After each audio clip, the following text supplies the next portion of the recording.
बिहार में 2 विधानसभा क्षेत्रों में उपचुनाव होने हैं 30 अक्टूबर को, लेकिन महागठबंधन में दरार आ गया है। कांग्रेस और आरजेडी दोनों पार्टियां जो 2021 के चुनाव में एक साथ चुनाव लड़ी थी, अब दोनों क्षेत्र में आमने सामने हैं और दोनों एक दूसरे पर प्रहार कर रहे हैं। हमारे साथ मौजूद हैं राष्ट्रीय जनता दल के राष्ट्रीय उपाध्यक्ष शिवानंद तिवारी जी, जो कि पूर्व राज्यसभा सदस्य भी हैं।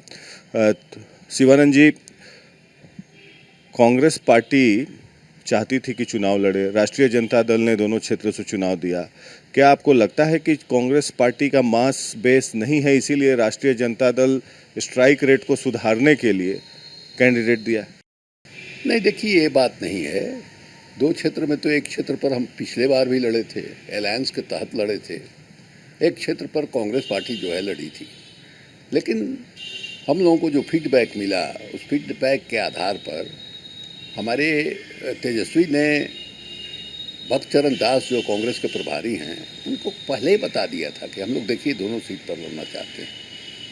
और जो अलायंस होता है, उस अलायंस में फ्रेंडली कंटेस्ट एक बार नहीं, माने हर अलायंस में कभी न कभी हुआ है।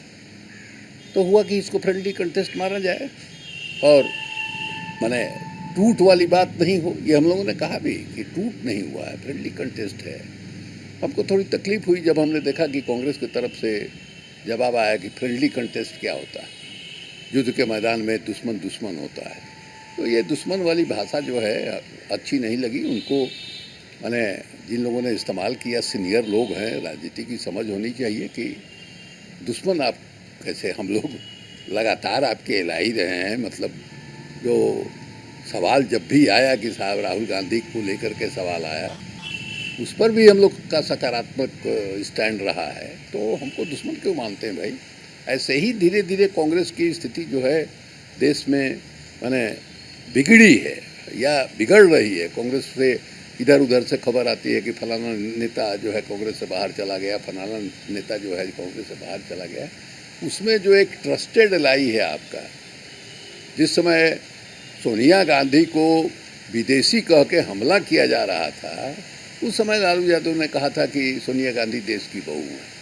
तो उस ज़माने से हम लोग जो है एक तरह से जब संकट आता है कांग्रेस पर तो ढाल बन करके खड़े हो जाते हैं। और ख़ास करके लालू यादव इस मामले में, उनका जो स्वभाव है, आउट स्पोकन आदमी है, तो ये अच्छा बयान उन लोगों का।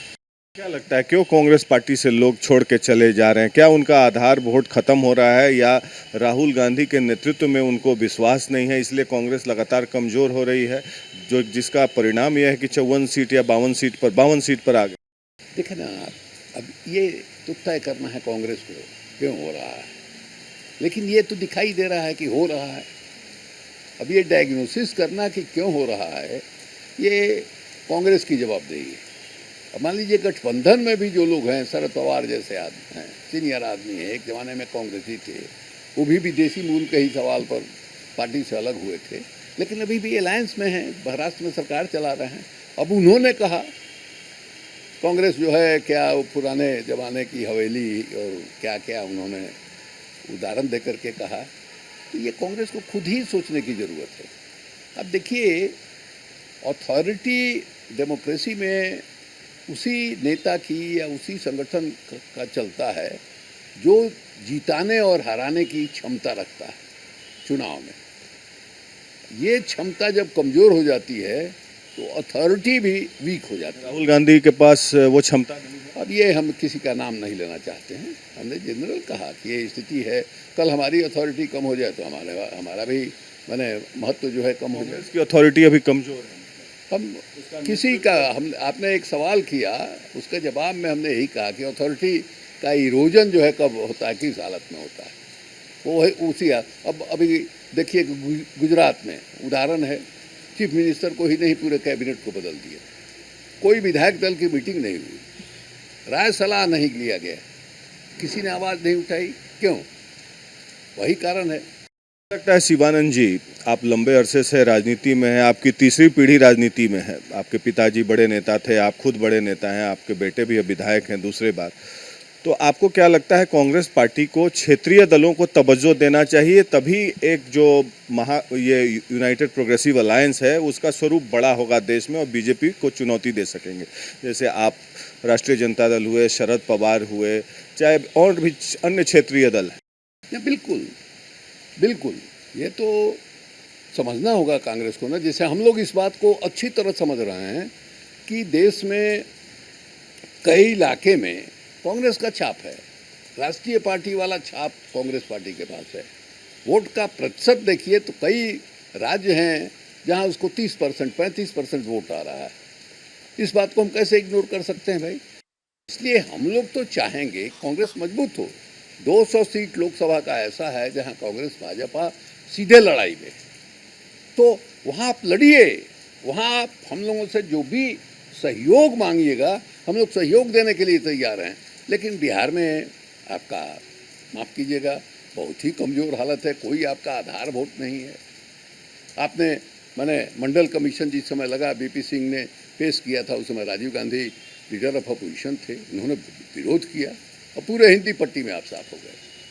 उत्तर प्रदेश में आपकी यही हालत है, बंगाल में आपकी यही हालत है, आप जो है उड़ीसा में आपकी यही हालत है, तमिलनाडु में आपकी यही हालत है। तो ये जो चारों तरफ दिखाई दे रहा है, तो जहाँ जो रीजनल पार्टी मजबूत है और जो अभी की जो हुकूमत है देश में उसका विरोध कर रही है, उससे मुक्ति पाना चाहती है, उसको तो आपको लिवरेज देना पड़ेगा, उसको जो है वहाँ ड्राइविंग सीट पर बैठाना पड़ेगा। अब ऐसा नहीं, अब हम लोग हम को मैंने ये कहने में कोई संकोच नहीं है कि पिछला जो विधानसभा का चुनाव हुआ 70 सीट आपने लिया और हम मैंने मन महसूस करके रह गए। हम लोगों को दिखाई दे रहा था कि ये गलत डिमांड है, ये ब्लैकमेलिंग की कोशिश है, लेकिन मैंने अलायंस को बचाने के लिए तेजस्वी यादव मान गए उसको, लालू यादव मान गए उसको, हम लोग सब कोई मान गए, जहर का घूंट पी के मान गए। लेकिन देखिए क्या हुआ नतीजा भाई। मैंने राहुल गांधी को तो छोड़ ही दीजिए, जो पार्टी का इनका मैंने सेकेंड थर्ड रैंक का नेता है, वो भी हर जगह 70 सीट पर भाषण करने के लिए नहीं गया। हमने देखा है खुद अपने, मैंने कई क्षेत्रों में हमने पता लगाया, कोई नहीं गया, उम्मीदवार को ऐसे ही छोड़ दिया। तो ये अब हमको ये कसक नहीं है कि अगर 70 सीट पर नहीं लड़ती, 50 सीट पर वो लड़ती, 55 सीट पर लड़ती, तो शायद हमारी सरकार बन गई होती। तो इसीलिए हम लोगों ने इस उपचुनाव में ये कहा कि भाई दोनों सीट हमको लड़ने दीजिए, एक सीट तो हमारा है ही, एक सीट जो आपका है इस पर हमको लड़ने दीजिए, फिर अलायंस जो आम चुनाव होगा देखा जाएगा क्या स्थिति रहती है। आपने 3 महत्वपूर्ण बातें कहा शिवानंद जी, कि एक कि सेंट्रल लीडरशिप कांग्रेस का जो है जब अथॉरिटी वीन करता है तो लोग छोड़ के भागते हैं और कांग्रेस को इस पर इंट्रोस्पेक्ट करना चाहिए। दूसरी बात आपने कहा कि देश में 200 ऐसी सीटें हैं जहां कांग्रेस पार्टी मजबूत है, बाकी 343 में कांग्रेस का वजूद नहीं है। इसका मतलब वजूद नहीं मतलब कमज़ोर हैं, जहां क्षेत्रीय दल अच्छा कर सकते हैं। तो इसका मतलब आधे से भी कम सीट में कांग्रेस नहीं है। और आपने कहा सपोर्ट बेस ख़त्म हो रहा है, क्षेत्रीय दलों को तवज्जो देना चाहिए। तो क्या आपको लगता है कि 2024 का जो चुनाव है, इन 3 जो बातें आपने कही, नेतृत्व जो है नरेंद्र मोदी के खिलाफ किसी अन्य व्यक्ति के पास होना चाहिए राहुल गांधी के बजाय?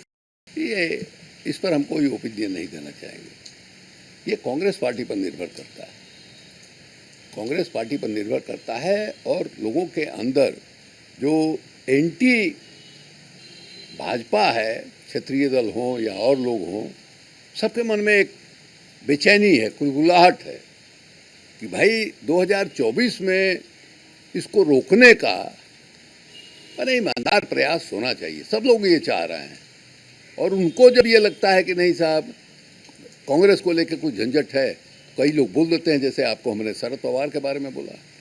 शरद पवार को छोड़िए, कांग्रेस पार्टी के अंदर जो है, जिसको G23 ग्रुप 23 लोगों का ग्रुप, अब तो उसमें चिदम्बरम को भी देखा कि शामिल हो गए। तो अब दूसरे की बात छोड़ दीजिए, ये आवाज़ तो कांग्रेस पार्टी के अंदर से उठ रही है। और ये जो है माने सिद्धू जैसे कांग्रेस मान नहीं है, इसमें से प्राय सब लोगों की उत्पत्ति जो है राजनीति में पैदाइश जो है कांग्रेस पार्टी के अंदर हुई है। अब उनके बारे में आप क्या कहिएगा भाई? तो इसका मतलब तो साफ है ना भाई कि मामला गंभीर है, और मामला गंभीर है तो इस पर ध्यान देना चाहिए। और हमको थोड़ा ताज्जुब लगता है, हमको वो दिन याद आ रहा है जब कांग्रेस पार्टी चली जा रही थी पताल में, सीताराम केसरी अध्यक्ष हुआ करते थे, पार्टी लग रहा था कि अब जो है इसकी किस्ती पार होने वाली नहीं। उस संकट के समय में सोनिया गांधी ने कमान संभाला था और पार्टी को बचाया, और 10 साल तक पार्टी सत्ता में रही जिसके बारे में उम्मीद खत्म हो चुकी थी।